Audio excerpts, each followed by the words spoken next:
할렐루야.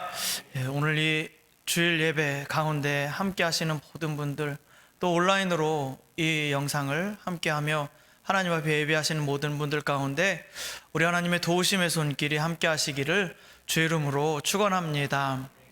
오늘 우리가 사도행전을 계속해서 같이 함께 읽어나가고 주일마다 이 말씀을 묵상해 나가고 있습니다. 이 말씀 묵상 쭉 함께 해나가면서 하나님께서 어떤 일들을 지금 일으켜 가고 계신가에 대해서 우리 모두가 함께 눈을 뜨고 또 그 일들을 지켜보면서 우리의 일이, 하나님의 일이 우리의 일이 되었으면 좋겠습니다. 우리 먼저 스크린에 제가 부탁드렸던 사진을 한 장 올려주시면 감사하겠습니다.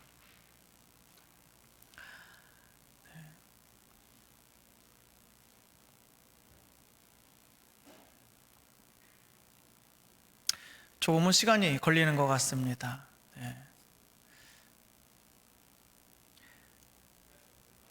시간이 오래 걸립니까? 네. 제가 가지고 나왔던, 준비했던 그 사진은 무밭입니다. 제가 군대에 있을 때 대민지원을 나가요. 정말 행복한 날입니다.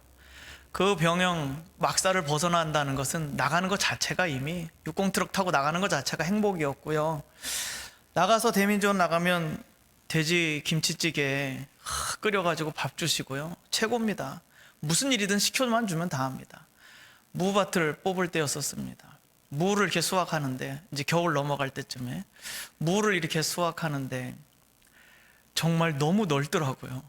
그래서 아침에 탁 가서 일을 해보니까 우리 소대에 맡겨진 양이 너무 큰 거예요. 엄청난 맛집. 그래서 이걸 뽑는데, 오늘은 뭔가 잘못 걸린 것 같다 싶더라고요.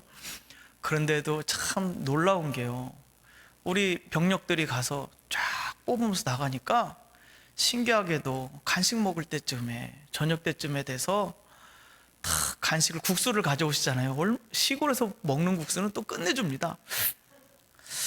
갑자기 또 국수로 이야기가 빠질 것 같은데, 이 국수를 딱 먹으면서 우리들 다 뒤를 보고 놀랐습니다. 뒤를 딱 돌아보니까 저 끝도 보이지 않는 무밭, 그거를 다 해온 거예요. 그래서 우리 소대원들이 보면서 이거 정말 우리가 다 한 거냐. 그래서 남은 걸 이렇게 딱 보니까 이제 조금만 하면 이제 끝나게 생겼는 거예요. 저녁에 정말 이만큼 할 수 있겠더라고요. 하면 되겠더라고요. 그래서 무밭에서 그때 무를 뽑으면서 이래 생각을 했었습니다. 근데 왜 갑자기 무밭 이야기를 하느냐 하면은, 이 성경이 이제 정말 이 사도행전 13장이요, 바로 이런 타이밍을 지금 이야기하고 있는 겁니다. 온 세상을 향해서 추수의 때가 이르렀다는 거예요. 그래서 유대인과 예루살렘과 온 유대와 사마리아와 땅끝까지 이르러 너희가 내 증인이 될 것이다 라고 말씀하셨던 그 예수님의 말씀이 이제 제자들을 향해서 폭발적으로 퍼져나가는 겁니다. 그저 복음이 퍼져나간다, 복음이 퍼져나가면서 끝나는 것이 아니라 복음이 퍼져나가면서 영혼들이 수확되는 거예요. 이 결실들을 끄집어 올려놔서 이 물을 뽑아내는 겁니다. 그래서 예수의 영이 들어간 자들은 영원한 생명으로 들어가도록 그 알곡들을 뽑아내는 대수학이 이 땅 가운데 어떻게 펼쳐나가고 있느냐 이거예요. 그래서 다시 보게 되면 예수님이 이 땅에 오셔서 십자가에 죽으시고 부활하셔서 이 땅의 죄와 죽음을 다 걷어내신 이 핵폭탄이 빵 하고 터진 겁니다. 이 폭탄이 터지고 이제 폭탄의 그 후폭풍이라고 하죠. 지진과 이 거대한 폭풍이 확 휘몰아치는 거예요. 그 복음이 가는 데마다 영혼들이 살아나고 죽음에서 건진받으며 하나님의 영광을 보게 되는 것입니다. 그래서 예수 믿는다는 것은 그래서 이 영원한 생명의 이 엄청난 수확, 그래서 예수님이 이 땅에 오셔서 하신 말씀이 여러분 탁 떠오르실 겁니다. 예수님이 이 땅에 오셔서 제자들이 뭐라고 말씀하셨습니까? 추수할 일꾼들을 더 보내달라고 구하라고, 아버지께 구하라고 하지 않으셨습니까? 그래서 지금 시대하고는 전혀 반대인 것 같아요. 지금은 코로나로 해서 전의 전자도 말도 못 꺼낼 만큼 정말 어렵고 힘든 시기를 살아가고 있습니다. 그럼에도 불구하고 우리가 꿋꿋이 진행해야 될 것들은 무엇이냐면, 그럼에도 불구하고 하나님의 일은 멈추지 않았다는 것입니다. 우리가 정말 방역 수칙을 철저히 지키면서 예배 드리고 있죠. 그리고 우리는 정말 여유롭게 널널하게 예배를 드리고 있습니다. 그럼에도 불구하고 대한민국의 모든 교회가 정말 열심히 방역수칙을 지키면서 하고 있습니다. 그럼에도 어떻게 한 사건 터질 때마다 모두가 다 입을 열 수 없는 지경에까지 참담한 마음을 이루 금할 수가 없습니다. 그래서 우리 모두의 아픔이고 또 그 아픔들입니다. 그럼에도 불구하고 우리가 여기서 멈출 수 없는 이유는 하나님의 이 수확이, 영혼을 수확하시는 이 사역은 멈추어질 수 없다라는 것 때문에 그렇습니다. 그래서 하나님께서는 이 핵폭탄이, 십자가 이 핵폭탄이 터지고 난 후부터 인류의 운명이 뒤바뀌어지기 시작하는데, 그것이 사도 예루살렘뿐만 아니라 사마리아까지 퍼져나간 것과, 그리고 베드로를 통해서 고넬료 가정에, 이방인 가정, 그렇죠, 로마인에게까지도 성령이 그대로 내리시는 것을 보게 하시고, 이제 이방인에게도 성령이, 예수의 영이 들어가게 되었다. 그들도 우리와 똑같이 생명을 누리게 되었다라는 거. 그 다음부터 이제 베드로가 열어주기 시작하니까, 즉 교회 지도자가 열어주기 시작하니까 이제 그 복음이 막 퍼져나가기 시작하는 겁니다. 그래서 이방인 지역인 안디옥 지역에까지 이 복음이 퍼져나가서 수많은 사람들이 열매 맺게, 수확하게 되었다. 영적으로 예수의 영이 그들 가운데 들어가게 되었다. 영원한 생명을 수확할 수 있게 되었다라는 것입니다. 이렇게 되었을 때 예루살렘 교회에서는 이제 바나바를 보내어서 그곳에서 예수님을 믿고 따르는 자들을 위해 집중적으로 하는 일이 있었습니다. 그것이 무엇이냐면 그들을 가르치는 일이었습니다. 유대인들은 성경을 알았었고, 그 성경을 기반으로 어떻게 하나님의 역사가 이루어졌는지, 어떻게 하나님께서 예수님 안에서 그 약속을 신실하게 성취하셨는지, 이뤄내셨는지 다 알고 있기 때문에 예수 이름 딱 들으면 아, 그게 그런 뜻이었군요, 바로 알 수 있습니다. 그런데 우리 같은 이방인들은 예수님이 약속들을 성취하셨습니다 그러면, 아니 도대체 무슨 약속을 어떻게 성취한 것입니까? 이 성경, 그때는 구약밖에 없었지 않습니까? 그러니까 이 성경에 하나님이 무엇을 약속했는지 조차 아무것도 모르는 깜깜한 상황이라는 거예요. 그래서 바나바를 급파해서 이 초대교회 안디옥 이방인 교회에서 가장 먼저, 가장 중점적으로 행했던 사역이 무엇이냐? 그들을 가르치는 일이었었습니다. 그래서 11장 26절에 보시게 되면 사울까지 데려다가, 그렇죠, 이미 고향에 가 있던 사울까지 바나바가 가서 모셔와서 그를, 큰 무리들을 가르쳤다라고 나옵니다. 그래서 이 안디옥 교회는 정말 복되게도 정말 좋은 교사들, 복되게도 좋은 스승들이 많이 있었는데 그 명단들이 나옵니다. 바나바와 니게르를 하는 시므온과 구레네 사람 루기오와 분봉왕 헤롯의 젖동생 마나엔과 및 사울이라.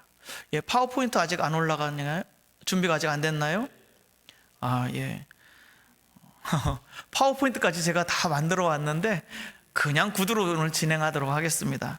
준비되는 대로 올려주십시오. 첫 번째 슬라이드입니다. 그래서 첫 번째로는 이 일을, 하나님의 일을 협력하여서 성취했다는 것입니다. 바나바만 가르친 것이 아니라 사울까지 모셔와서 가르쳤고, 또 그 다음에 여기 가르쳤던 사람들이 니게르를 하는 시므온입니다.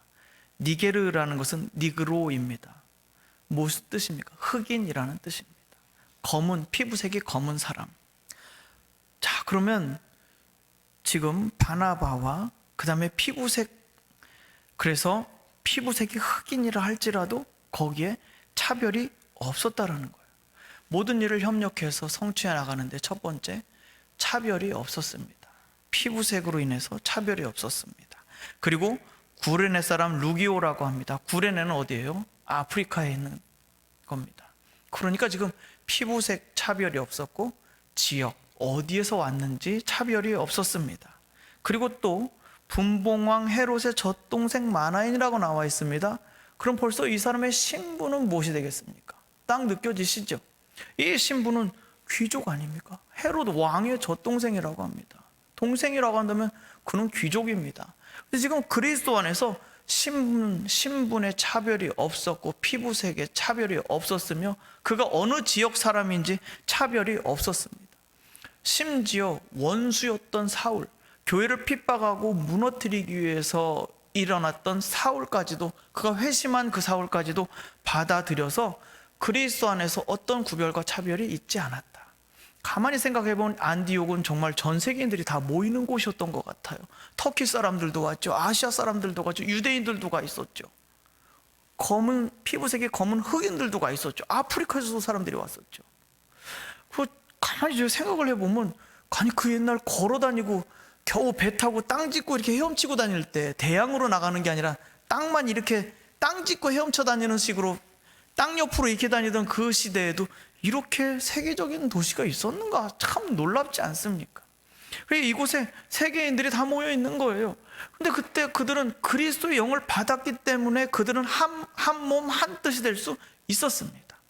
오늘 교회를 하나 되게 하는 것은 무엇입니까? 남자와 여자, 그리고 나이가 많고 적고, 그리고 사회에서 어떤 직분, 어떤 직업을 가지고 있든지 간에 그 모든 차별이 모두 다 예수 안에서 어떻게 된다고요? 아무 의미가 없어진다는 겁니다. 그래서 그것은 우리를 다르게 만드는 것이 아니라 우리 안에 예수의 영이 있는가 없는가에 따라서 그와 친구가 되는가 하나가 되는가 되지 않는가로 갈라진다는 겁니다. 정말 북한 사람이어도 그 안에 예수의 영이 있으면 완전히 우리가 친구가 되잖아요. 중국 사람이어도 예수의 영이 있으면 그 친구가 되잖아요. 예수께 헌신되어 있으면요, 저기 어디 서사무화제도 막 이렇게 마우이족이 있어도, 그 사람이 있어도 그 안에 예수의 영이 있으면 어떻게 돼요? 우리는 금방 친구가 됩니다. 하나가 되는 거예요. 그래서 교회 하나 되면 분명한 기준이 있습니다. 함께 이 일들을 이뤄나가는데 하나가 되었던 것은 예수의 영이 있는가 없는가입니다. 그래서 그것을 점검하는 거예요. 그리고 한 가지 목표를 향해서 이들은 전심전력해서 그 일들을 이루어 나갔습니다. 그들은 큰 무리들을 가르쳤습니다. 성경이 무엇인지, 그리고 하나님의 말씀을 어떻게 그리스도 안에서 완전히 이루셨고 우리가 어떻게 이 저주에서 벗어나며 어떻게 복된 삶을 누리게 되었는지, 어떻게 그리스도 안에서 새로운 삶을 살게 되었는지 정확하게 가르쳐줘야 되는 거예요. 첫 번째는 올바로 알아야 됩니다. 모르면 당할 수밖에 없고요, 모르면 빼앗길 수밖에 없습니다. 그래서 이 가장 중요한 사역은 교회에서, 다른 여러 가지 사역이 있습니다. 교제하고 친교하고 전도하고 여러 가지 사역이 있지만 가장 중요한 것은 우리 주 예수 그리스도께서 누구이신가 분명히 알아가는 것, 그것이 가장 기본입니다. 그래서 제가 생각할 적에, 제가 우리 더사랑교회 부르심 받아서 오게 되었고, 그리고 우리에게 3년이라는 시간이 주어졌습니다. 그리고 주어진 3년 동안에 어떤 일을 할 것인가, 제가 무엇을 해야 되겠습니까? 라고 이렇게 여쭤보았을 때 제게 주시는 그 마음들은 바로 이런 것이었습니다. 그리스도를 올바로 알려드리는 일이었습니다. 그리스도가 누구이신지, 예수의 영이 정말 우리 가운데 있는지 점검할 수 있도록. 그래서 새가족 교육을 오늘도 지금 하다가 왔습니다만은 아무리 빨리 시작해도 끝나는 시간은 똑같아요. 계속 길어집니다. 그래서 참 미안합니다. 근데 새가족 교육 5주 계획했지만 더 늘어날 것 같습니다. 세례 교육, 세례 10주 교육을 했었는데요, 저녁 7시 반부터 시작했었나요? 아무리 문 열어와도 안 끝났었죠. 1시간, 2시간 막 가서 10주를 꼬박 그렇게 같이 했었습니다. 그리고 복음학교를 이렇게 할 때 주일 아침에 새가족 교육을 하고 이렇게 예배를 드리고 회의를 간단하게 마치고 난 다음엔 곧장 이제 3시부터 복음학교를 시작합니다. 또 그때 90분을 계획하지만 여지없이 2시간이 지나가 있더라고요. 계속해서 복음학교 주일에 하고요, 그리고 주중에 저녁반을 만들어서 또 복음학교를 했었고요. 그래서 예배드리고 복음학교하고 새가족 교육하고 세례교육 하다 보면 일주일이, 준비하고 이야기하고 하다 보면 일주일이 어느새 눈 감았다 뜨면 또 일주일이 지나고 있는 거예요. 돌이켜보니까 눈 감았다 뜬 것 같은데 벌써 1년이 되었습니다. 다음 주가 1주년, 2월 첫째 주가 우리 교회 첫 주년이 되는데, 코로나로 해서 어떤 행사도 모두 금지, 모임, 집합, 금지, 다 금지, 5인 이상 다 금지, 그런 상황입니다. 행사는 할 수 없지만 그럼에도 1년 동안 무엇을 했는가 이렇게 되돌아볼 때 정말 열심히 가르치는 일에 집중했던 것 같습니다. 심지어 교육에 빠지시게 되면 주중에 전화해서 만나요. 따로 시간을 내서 만나가지고 그 진도에 늦춰지지 않도록 계속해서 도전하고 계속해서 함께 그 시간들을 보내왔습니다.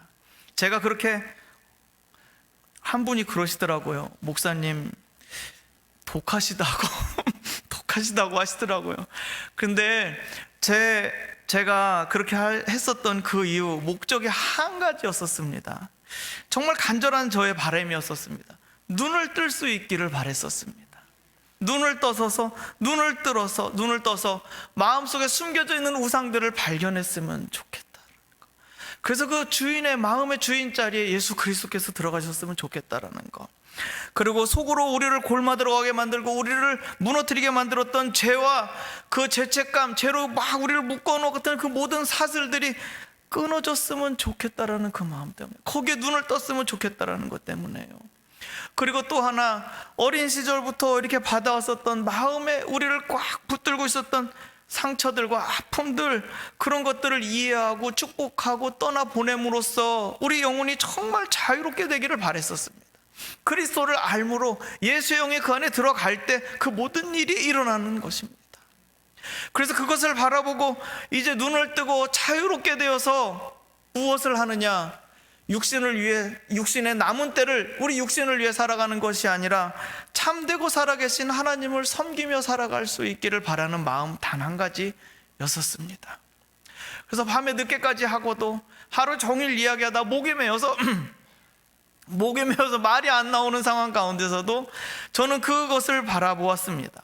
하나님을, 그래서 눈을 뜨고 그 사슬에서 벗어나서 참되고 살아계신 하나님을 섬길 수 있게만 한다면 내가 어떻게 되어도 좋겠습니다. 내 목이 세어도 나는 괜찮습니다. 내가 힘들어도 괜찮습니다. 그래서 하나님의 사랑을 크게 볼 수만 있다면, 하나님이 우리를 얼마나 사랑하시는지를 그걸 좀 볼 수 있게만 한다면, 그리고 지금 여기 우리와 함께 계시는 그 하나님의 임재를 누리고 그 사랑을 계속해서 누릴 수 있도록 내가 계속 일깨워 줄 수만 있다면 10주고 15주고 20주고 계속 할 수 있었으면 좋겠습니다. 그렇게 그 하나님의 복음을 향해 달려가는 것, 그것은요, 이 교회 가운데, 교회 안에서 가장 중심적으로, 가장 중요하게 여기며 사역했던, 초대교회 중요하게 여기며 생각했던 바로 그 사역들이었습니다. 그리고 이 사역들이 열매를 점점 맺게 되어서 큰 무리가 되었을 때 이제 2절 말씀입니다. 주를 섬겨 금식할 때에, 이 전반절만 놓고 함께 보도록 하겠습니다. 저는 이 말씀이 도저히 이해가 되지 않았습니다. 그리고 다른 것들을 찾아보아도 딱히 이것에 대해서 아무도 관심을 갖지 않고 이것에 대해 해설해 놓은 부분이 아무데도 없었습니다. 그래서 제가 기도하면서 일주일 내내 고민했던 부분은 바로 이런 것이었습니다. 주를 섬겨 금식할 때에 왜 주님을 놓고 왜 섬기고 왜 금식을 했을까? 이 복음이 이렇게 심겨져 나가고 하는데 왜 여기 주를 섬겨 금식할 때 특별히 이런 일들을 했었을까? 라고 그 질문들을 가졌습니다.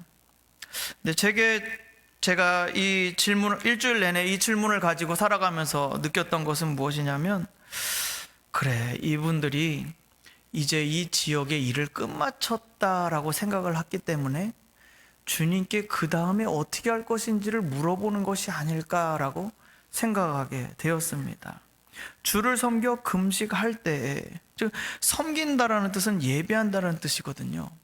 이렇게 봤을 때 아까 제가 무반 이야기를 꺼낸 이유를 이제 아시게 될 겁니다. 내가 얼마큼까지 일을 했는가, 그리고 앞으로 얼만큼 이 땅에서 내가 거두드릴 수 있는가를 생각하는 것이죠.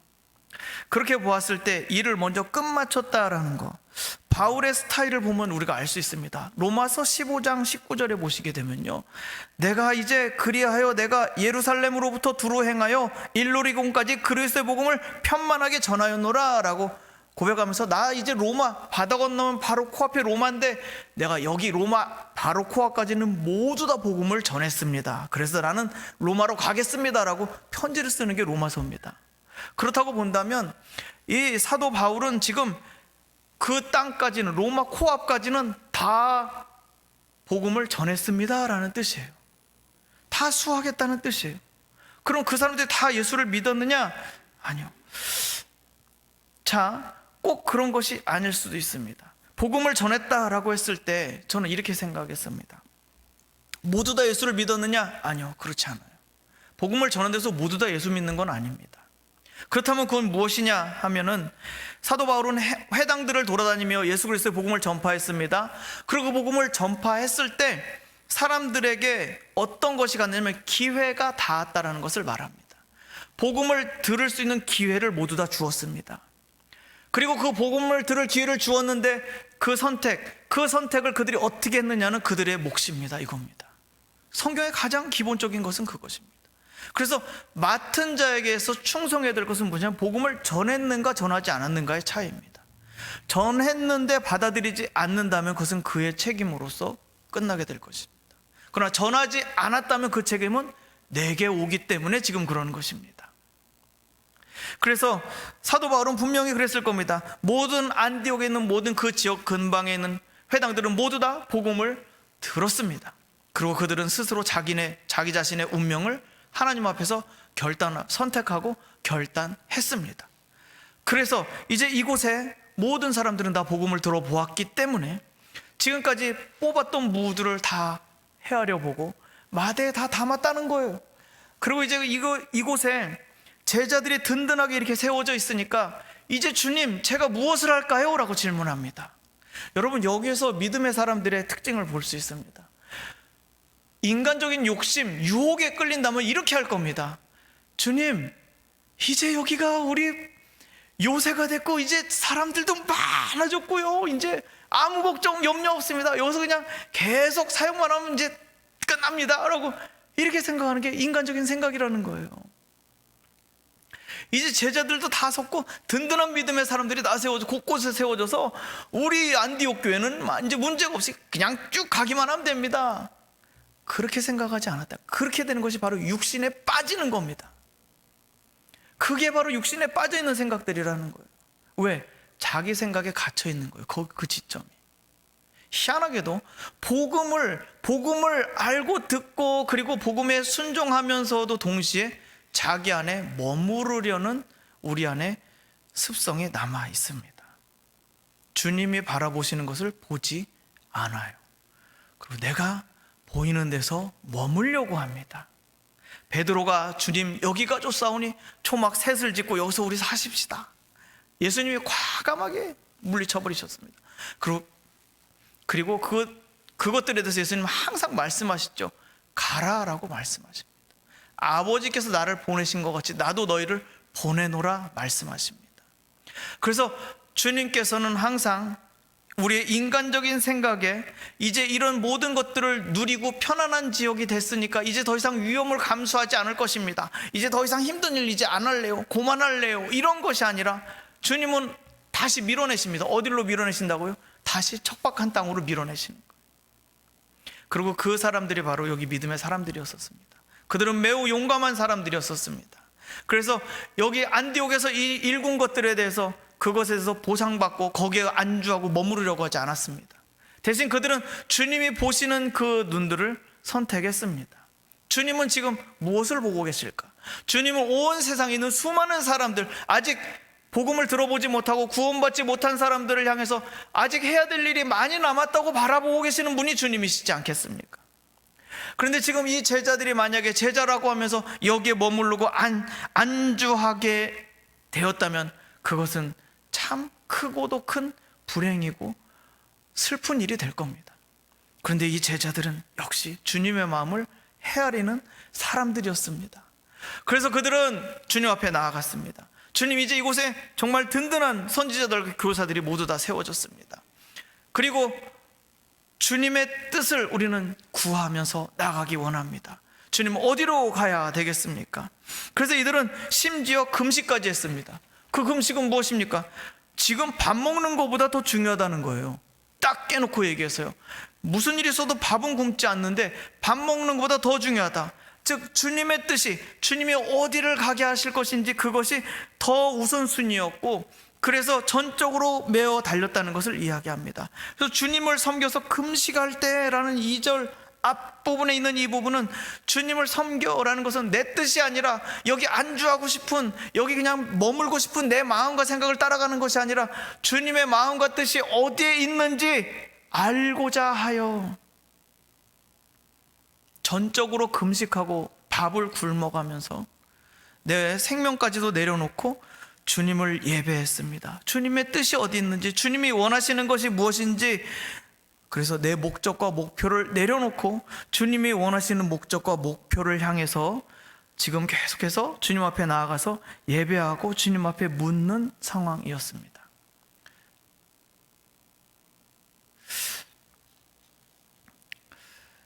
자, 이제 그럴 때 주님이 하시는 말씀입니다. 아무래도 오늘 파워포인트가 전혀 안 되는 것 같습니다. 마음을 내려놓고 진행하도록 하겠습니다. 세 번째 슬라이드인데요. 전적으로 순종하라라고 말씀하고 계십니다. 성령께서 이르시되 2절 하반절에 내가 불러 시키는 일을 위하여 바나바와 사울을 따로 세우라 하시니 라고 말씀하십니다. 첫 번째로 이 보실 때 성령께서, 예수의 영이 말씀하시되 내가 불러 시키는 일을 위하여 라고 말씀하십니다. 중요한 것은 예수님이 주인 되셔서 내가 불러서 직접 시킬 일이다 라고 말씀하십니다. 예수님의 비전, 예수님의 뜻, 예수님의 계획, 예수님의 생각, 예수님의 목적을 위하여서 그 제자들이 쓰임 받는 것입니다. 그래서 내가 불러서 쓴 이 시키는 일이다. 그래서 예수님께서 이 땅에서 행하신 일들을 온 땅에 하나님 나라를 선포하는 일을 계속하게 할 것이다. 그래서 십자가에서 행하신 용서를 선포하게 할 것이며 그 부활을 계속해서 증거하게 하심으로써 이 세상에서 영혼들을 수확하게 할 것이다. 내가 불러 시킬 일이다 라고 말씀하시고 바나바 사울을 따로 세우라 하셨습니다. 내가 불러 시키는 일을 내가 그들에게 맡길 것인데 바나바와 사울을 불러 따로 세우라고 말씀하십니다. 거기 하나님의 뜻이 있었습니다. 보통 이렇게 선지자와 교사들이 있으니 이름을 쭉 이렇게 기록할 때는 아무래도 우선순위라는 것이 있지 않겠습니까? 그렇죠? 이름을 적을 때 떠오르는 대로 쓰지는 않을 겁니다. 그 교회에서 비중이 이렇게 있는 대로 순서대로 적을 거란 말입니다. 근데 바나바가 가장 먼저 나와 있다는 1절에 바나바가 가장 먼저 나와 있지 않습니까? 그러니까 바나바가 예루살렘에서 이렇게 보내주었고 그래서 파송했었고 바나바가 이 안디옥 교회에 어떻게 보면 담임 목사님과 같은 위치에 있었던 것이죠. 그런데 하나님이 주님이 말씀하신 거는 너의 담임 목사를 내보내라. 쉽지 않은 결정이 될 겁니다. 쉽지 않을 겁니다. 교회가 그를 보내게 되면 교회 기둥인데 첫 번째 써 있는 사람을 내보내는 것은 참 쉽지 않습니다. 그리고 바나바가 또 누굽니까? 그가 말씀을 잘 전하는 그런 부분도 있었겠지만 그의 가장 큰 강점은 무엇이었냐면 사람들을 품어주는 것이 가장 큰 강점이었습니다. 권면해주고 위로해주고 부족하면 그것을 붙잡아주고 사울도 바나바 아니었으면 빛 보지 못했던 어둠 속에 묻혀버릴 사람이었습니다. 바나바가 그 모든 오해들을 뒤집어쓰고 감수해서라도 사울을 데려왔기 때문에 이 사울이 여기서 바울로서 사역할 수 있게 된 것 아닙니까? 그래서 바나바를 이렇게 볼 때 끝까지 권면해주고 위로해주는, 끝까지 품어주는 성품의 지도자로서 성도들에게 아주 명망이 높았던 거예요. 그러면 그 정말 엄마같이 감싸주던 분이 탁 나간다면 얼마나 그 성도들의 마음은 허하고 막막하고 힘들까요? 그렇죠? 그래서 그럼에도 불구하고 주님은요, 그것에 대해서 생각하지 않으시고 과감하게 주의 일을 위해서 내보내신다 이겁니다. 그래서 담임 목사인 바나바를 파송하라. 그리고 사울 박해자에서 회심했다고 하지만 아직까지도 사람들이 긴가민가 하는, 그래도 의심할 수 있는 그런 사람이었는데도 주님은 그를 어떻게 하셨다? 끝까지 신뢰하셨다라는 거. 그래서 주님이 바라보시는 관점은 우리가 보는 것과 다르다. 그래서 우리가 보기에는 바나바는 절대 나가서는 안 될 사람이에요. 왜? 교회가 무너질 것 같으니까. 그리고 사울이 나가면 더 안 돼요. 이 사람은 교회를 핍박하던 사람이에요. 그리고 이 사람은 더 안 되죠. 그런데요, 주님의 선택은 가장 안 되는 사람들, 정말 안 되는 사람들을 부르셔서 세우시고 이들을 내보내셨습니다. 그래서 우리가 꼭 기억해야 될 것은 이것입니다. 내가 생각하는 자격이 아니다 이겁니다. 주님이 보시고 주님이 생각하시는 그 자격, 성령께서 일을 맡기실 때 내가 결정하며 내가 불러시키는 일들을 감당하라라고 말씀하시고 내가 그들을 선택하여 보내겠다고 말씀하실 때 우리 믿음의 사람들은 순종함으로 그 주의 일이 이루어지게 될 줄을 믿습니다.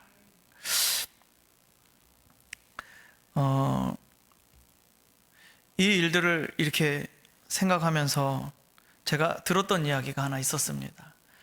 아는 선배로부터 들었던 이야기인데, 그 선배님이 부교육자로 사역하던 교회 담임 목사님이 인천에서 500여 명 정도 되는 성도 되는 교회를 개척해서 일구시고 난 다음에 이제 몇 주년, 그 기념 주년이 되어서 교회를 개척해야 되겠다 하는 마음을 주셔서 교회 개척을 놓고 계속 기도하셨답니다. 그런데 계속 기도하는 가운데 성령께서 네가 가라, 너가 다시 개척해라. 그래서 부교육자 내보내지 말고 너가 나가야 된다 계속 말씀하셔가지고 결국은 이분이 혼자 고민하시고 기도하시다가 결국은 항복하시고 그 부교육자들 쭉 앞에 모아놓으시고 그렇게 이야기하셨대요. 저에게 주님께서 새로 개척하라고 말씀하셨습니다. 그리고 이제 이 교회를 떠나서 저는 개척하러 나가겠습니다 하고 담임 목사님이 홀랑 나가버리셨습니다. 그래서 이 부목사님들끼리 회의하고 해서 교회를 이렇게 끌고 나가는데 그 이야기를 해주는 거예요. 그러면서 그 목사님이, 그 선배님이 저에게 이야기해 주는 것이, 나는 참 존경하고 사랑합니다. 이제 그분은 영원한 담임 목사님이라는 거예요. 그래서 그렇게 개척해서 나가셔가지고 다시 정말 처음부터 혼자 손수 다 하시면서 교회를 개척해 나가시더라 이거예요. 성령께서 주시는 마음들은요, 그래서 교회는 사람의 것이 아니에요. 주님의 것입니다. 그 사람이 빠지면 안 될 것 같죠? 안 그래요. 다 잘 굴러갑니다. 주님이 주인 되시는 교회이기 때문에 그렇습니다. 그리고 주님은 계획을 가지고 계십니다. 항상 인간적인 눈으로 여기 안주해야지, 여기 눌러 앉아야지, 그것이 아니라 주님이 바라보시는 눈은 앞으로 남아있는 무밭, 아직 저기 그냥 노상에 저기 덩그러져 있는, 몸이 반쯤 나와 있는 무밭, 거기를 누가 추수하러 갈 것인가, 거기에 주님의 관심이 늘 가 있으십니다. 저 여러분이 깨어 있어서 주님이 어디를 바라보고 계시는가, 거기에 집중했으면 좋겠습니다. 내가 여기 안정된 자리를 구축할 거야, 그런 게 문제가 아니라는 거예요. 나는 무너지고 깨지더라도 주님의 뜻이 어디 있는가 바라보고 주님이 바라보시는 그곳을 같이 바라볼 수 있는 저와 여러분, 그런 믿음의 사람이 다 될 수 있기를 주의 이름으로 축원합니다.